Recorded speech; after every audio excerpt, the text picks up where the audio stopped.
家庄的大代志，新丁班节2月初4甲初5，也就是这个拜六甲礼拜，伫个台中的东市来举行。特别邀请到职业棒球中信兄弟的啦啦队，甲阮也组真有特色的采鸡团队来庆祝采鸡。警方嘛针对4颗认定的道路有管制的措施。全国客家庄重大的代志，新丁班节将伫拜六礼拜伫台中市东市区举行。今年活动有120斤超级的新丁班、古板甲土板的展示甲分送。这个活动已经连续13年获得客家委员会12大节庆的荣誉。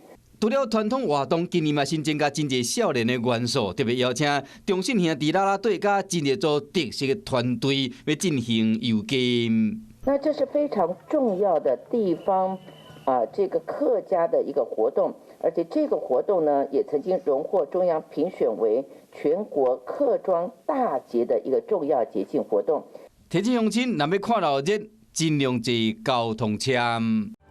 我是吴一璇，想要收看最新第一手的讯息，赶快加入华视新闻 YouTube 频道，按赞，开启小铃铛，最专业的主播群说新闻给你听。